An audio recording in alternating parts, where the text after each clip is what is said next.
দিয়ে দেখুন কি করেছে। এখন আপনারা এসেছেন, এখন আমরা থানায় এসেছি।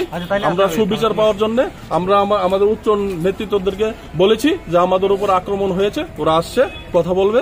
এই দেখুন আমাদের গাড়ি, প্রচারের গাড়ি কি করেছে। আমরা নির্বাচন কিভাবে করব? আমাদের কোনো সেফটি নাই, এখানে নিরাপত্তা নেই।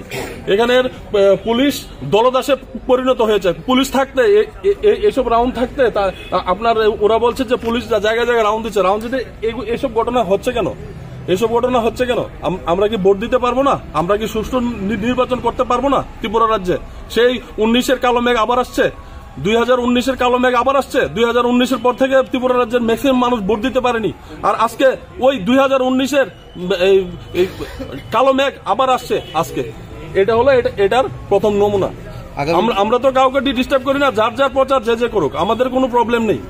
জনগণ ভোট দেবে, জনগণ যাকে ভোট দেবে সে জয়ী হবে। তাহলে আমাদের সঙ্গে এরকম হবে কেন?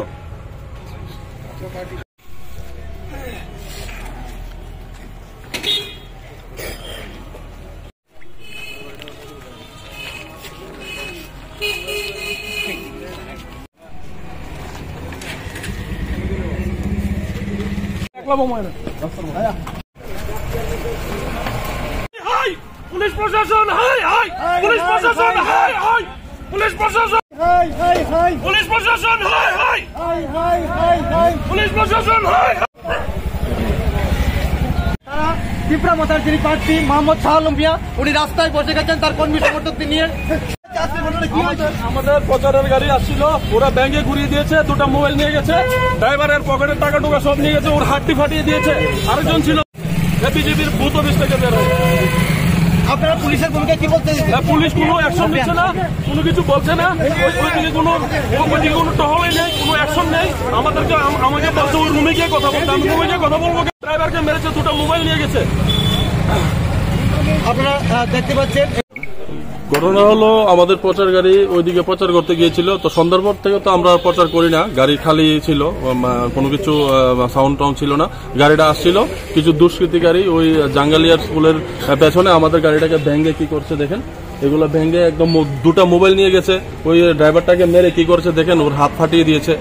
এই অবস্থা দেখুন। এই অবস্থা থাকলে নির্বাচন কমিশন বলেছে যে ত্রিপুরা রাজ্যে 0% ভায়োলেন্স নিয়ে নির্বাচন করবে। তাহলে এগুলা কি 0% নির্বাচন ভায়োলেন্সের নমুনা? আমি তো দেখতে পাচ্ছি যে এখনই শাসক দলের লোকেরা আমাদেরকে ভয় পেয়ে গেছে বিশাল করে। তো আমরা চাই যে আমরা ভোটাধিকার, আমরা সবাই, আমরা বিশালগড়বাসী সবাই আমরা ভোট দেব। আমাদের ভোট আমরা দেব, আমাদের অধিকার আমরা প্রয়োগ করব। এইসব নির্বাচন, এইসব নোংরামি করে আমাদেরকে আটকাতে পারবে না বিশালগড়ে। কোন সময় হয়েছে ঘটনাটা? হয়েছে এই বেশিক্ষণ হয়নি, আপনার আধা ঘন্টা হবে। কারা করেছে এটা? ওইখানে বুথ অফিস ছিল বিজেপির, ওই বুথ অফিসের ছেলেগুলাই করেছে। আমরা তো সবাই নাম জানি না। এই দেখুন আমাদের গাড়ি ওইদিকের আমাদের ব্যানার ছেড়ে দিয়েছে, এদিকে ছেড়ে দিয়েছে, বক্স নিয়ে গেছে, 2টা মোবাইল নিয়ে গেছে, ওর পকেটে টাকা ছিল, টাকাগুলোও নিয়ে গেছে। ওর হাত ফেটে, মানে ড্রাইভারটাকে দেখুন কি করেছে, হাতটা ওর মেরে ওকে। তো আমরা কি করব? আমরা কি নির্বাচন করতে পারবো? সুষ্ঠু নির্বাচন কি ত্রিপুরা রাজ্যে আমরা পারবো করতে? কজন আক্রান্ত হয়েছে টোটাল? আক্রান্ত ড্রাইভার হয়েছে, আর ড্রাইভারের সঙ্গে আরেকজন ছিল। এই দেখুন হাতটা দেখুন, এদিকে আসো, এদিকে আসো।